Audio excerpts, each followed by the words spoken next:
Ողջույն բարեկամներ, ամեն գաղտնիք մի օր բացահայտվում է հաղորդաշարում ձեզ հետ Սորբետ Իրևանսկին է։ Մեր զրույցի այս հատվածում կխոսենք Հայաստանի Հանրապետության առաջին նախագահ Լևոն Տեր-Պետրոսյանի մասին, թե ինչ դեր է նախագծել ադրբեջանցիներին իրենց նախնիների հողերից վտարելու հայ ազգայնականների դարավոր քաղաքականության իրականացման գործում։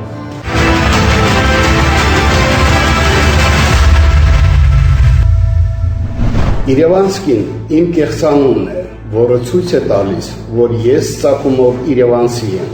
եւ ինձ, ինչպես իմ բոլոր հայրենակիցներին, բախտ է վիճակվել դառնալ տխրահարճակ Ղարաբաղյան շարժման սաղմնավորման կենդանի վկան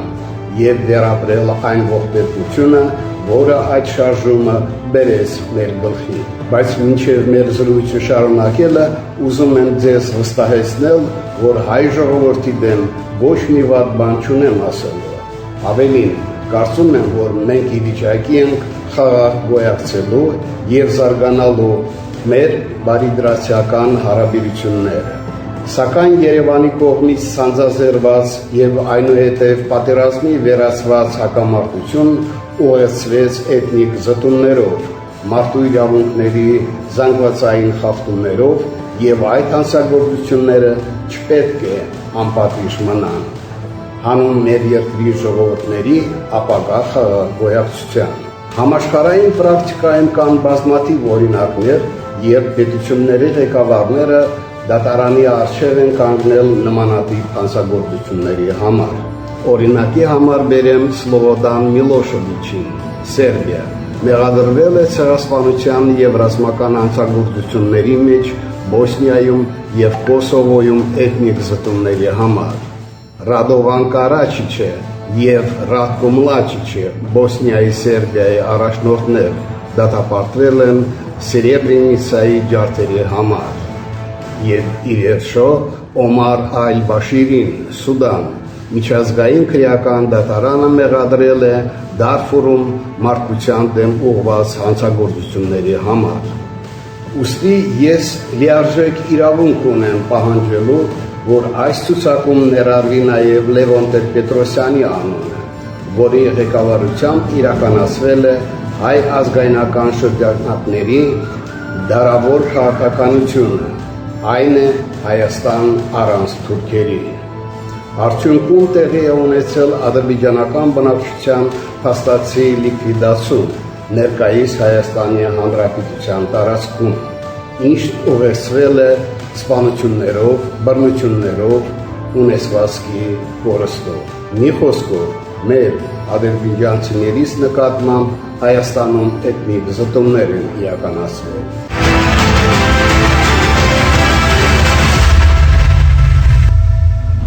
Պատմական ասպեկտ։ Մինչև 1988 թվականը ադրբեջանցիները կազմում էին Հայաստանի ԽՍՀ ամենամեծ ազգային փոքրամասնությունը։ 1979 թվականի մարտահամարի տվյալներով Հայաստանում ապրում էր ավելի քան 160,000 ադրբեջանցի, սակայն ըստ պատմաբան գիտնական Իսրաֆիլ Մամեդովի այդ ցուցանիշը չէր արտացոլում իրականությունը։ Իրականում ադրբեջանցիների թիվը մի քանի տասնյակ հազարավոր ավել էր, իսկ անցած դարի 80-ականներին այն գերազանցեց 2000-ի տխրահարճակ Ղարաբաղյան շարժման մեկնարկով, որի ակտիվ առաջնորդներից մեկն էլ Լևոն Տեր-Պետրոսյանն էր, նրանք բոլորը դարձան Հայաստանի իշխանությունների կազմակերպած բռնի արտաքսման զոհերը։ Այս գործընթացը սկսվեց 1987 թվականի աշնանը Հայաստանի տարբեր շրջաններում, մասնավորապես Զանգեզուրի մարզում, Կաֆանում, ադրբեջանական բնակչության վրա հարձակումներով, բռնությունների, սպանությունների եւ խոշտանգումների ենթարկված հազարավոր մարդիկ ստիպված եղան ապաստան փնտրել Ադրբեջանի ԽՍՀ տարածքում։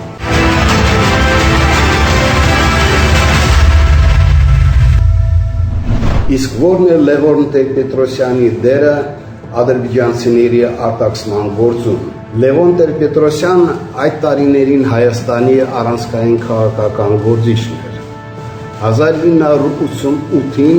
նա եղել է Ղարաբաղյան շարժման առաջնորդներից մեկը,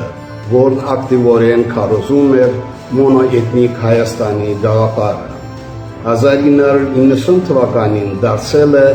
ՀԽՍՀ Գերագույն խորհրդի նախագահ, ապա Հայաստանի նախագահ։ Այս ընթացքում ստեղծվեցին պայմաններ, որոնց դեպքում ադրբեջանցիները չէին կարող մնալ Հայաստանում, ենթարկվում էին հալածանքների, սպանվում, խոշտանգվում էին։ Նրա օրոք վերջապես ավարտվեց էթնիկ զտումների գործընթացը, եւ 1992 թվականին Հայաստանում ոչ մի ադրբեջանցի չմնաց։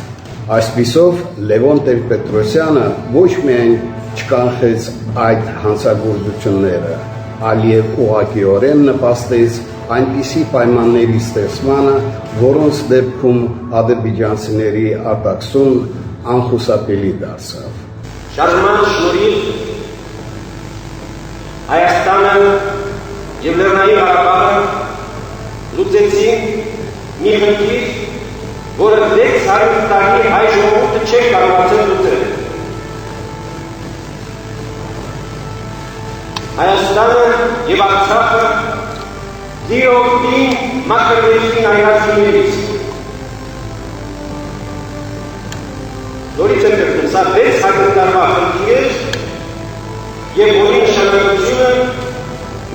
հայ ժողովուրդը կզգա ևս 600 տարի։ Դրանից հետո պատկերացրեք, եթե այսօր Հայաստանում լիներ 170,000 հայրազգի, որոնք կային 1988 թվականին, այսօր մենք պետություն չէինք ունենալ։ Մենք վիճակի չէինք լինի պաշտպանել զանգեզուրը, պաշտպանել մեր քրիստոնեական շրջանները, պաշտպանել Սևանի ավազանը։ Ավելի, այստեղ կունենային մի քանի նոր ավտոնոմիաներ։ Հիշենք, որ 3 շրջանում ադրբեջանցիները մեծամասնություն էին, Բաղդենից, Ռազմասրից, Ամայրից։ Եվ հսկայական թիվ էին կազմում ամբողջ Զանգեզուրի գոտում։ Այս խնդիրը լուծված է, սա երկնքից չի չկայշում։ Այս խնդիրը լուծել է մեր շարժումը, մեր ժողովրդի ազգային արտադրական պայքարը, հայոց համազգային շարժումը եւ նրա հիմնական ուղեղը ահա մեր իրավապահպանական ժողովուրդն է։ Մեր երկրապահ։ Ինչպես տեսնում ենք, այս ելույթում Լևոն Տեր-Պետրոսյանը խոստովանում է, որ երկար դարերի ընթացքում ադրբեջանական բնակչության արտաքսումը եղել է համաշխարհային հանրության առանցքային խնդիրը։ Ընդ որում նա հպարտությամբ հայտարարում է, որ դա վերջնականապես իրագործվեց միայն անցյալ դարի 80-90 թվականներին։ Այս գործընթացը ակտիվ փուլ մտավ Ղարաբաղ կոմիտեի գործունեության մեկնարկով, որի ղեկավարը Լևոն Տեր-Պետրոսյանն էր։ Օպերայի եւ բալետի շենքի դիմաց հրապարակի, որը քաղաքական լեքսիկոն մտավ որպես թատերական հրապարակ,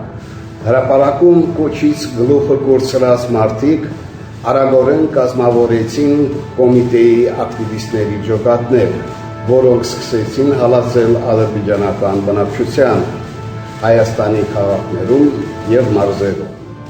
Սկզբում հնչեցին սպառնալիքներ, որոնք աստիճանաբար դերասվեցին ֆիզիկական բռնության, բների հակիզման, իսկ հետո էթնիկ ատելության հողի վրա ադրբեջանցիների սպանությունների։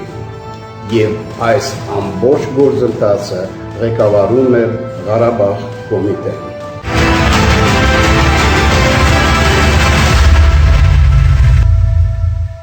Իսկ որն է այն Լևոն Տեր-Պետրոսյանի դատելու իրավական հիմքերը։ Լևոն Տեր-Պետրոսյանի օրոք Հայաստանում ադրբեջանցիների դեմ կատարված հանցագործությունները մի քանի միջազգային նորմերի խախտում են։ Ցեղասպանության հանցագործությունը կանխելու եւ դրա համար պատժի մասին ՄԱԿ-ի կոնվենցիան ընդունվել է 1948 թվականին։ Հայաստանում տեղի է ունեցել էթնիկ խմբի միտումնավոր լիկվիդացում, սպանությունների, բռնի տեղահանումների եւ ադրբեջանական մշակութային ժառանգության ոչնչացման միջոցով։ Երկրորդը